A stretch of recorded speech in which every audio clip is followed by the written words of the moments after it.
Hey folks, AJ the CEO here, and we're going to do something a little bit different. I'm upstairs here, just playing around with the space, but one thing that I've had so many of y'all ask me is a shootout, a comparison of all these cameras and which one is the best. So, if I turn you around here, we have three PTZs.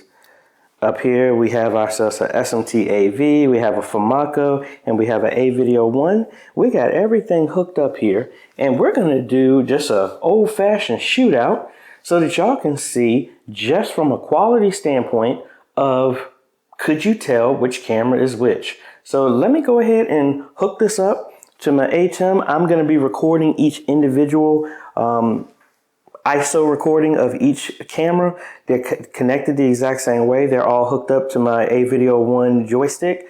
And I got some stuff in my messy kitchen that I'm just going to be zooming in. We're going to be testing low light, all the other stuff that a lot of y'all have asked. And just so you can see with your own eyes and maybe use this as a comparison video as best as I possibly can, so you can see what they do. I'm not going to just come out and say, oh, I think this one is better, because honestly, all of these cameras are going in an install. So I'm using all of them. So I don't have an issue. I would recommend any one of these cameras at any point in time.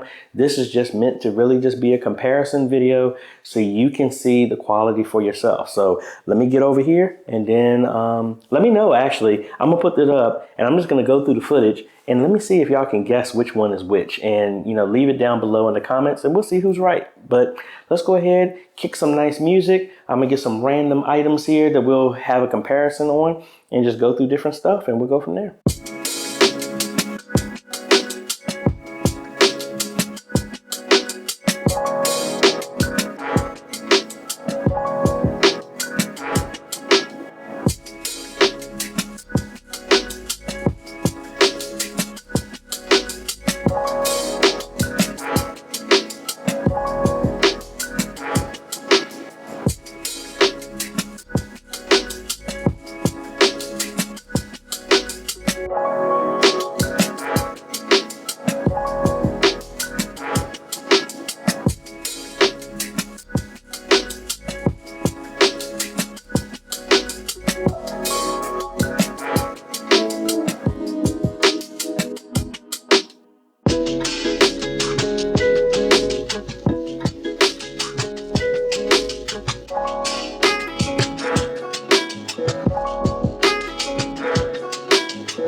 for comparisons and stuff like that. You know, I like to try and bring this to y'all so y'all can see different ideas and different concepts and different products, and hopefully give a review of a vast range of products to see what they're doing. So all of those cameras were 1080p, 60 frames a second cameras, but we have in a future video, so make sure you have that bell notification on so you don't miss it. We have a Panasonic 4K PTZ that we're going to be reviewing really soon. So be on the lookout for that, and I will put this side by side with all the other ones to see if you notice a difference. Because obviously this one costs more, but hey, a bunch of y'all have asked me to check out some 4K cameras, and Panasonic contacted me and sent me one to test out. So be on the lookout for that video. There are timestamps down below, so you can always jump to that. And let me know if you have any other questions on any of these cameras. I have contacts with all three of these companies, as well as Persil and some other ones. I just don't have that camera on me. I really wanted to have a massive PTZ shootout, but I just didn't have one. The other two brands on me, so I didn't have an AV cans as well either. But again, you can't go wrong with any of these cameras. That's the reason why I've used all of them, and I continue to use all of them. So if you like this type of content, appreciate a like, consider subscribing, hit that bell, that way you get notified when we come out with other videos to help modernize your media ministry. Thanks for watching, folks. This is AJ. We'll catch you on the next video. Later.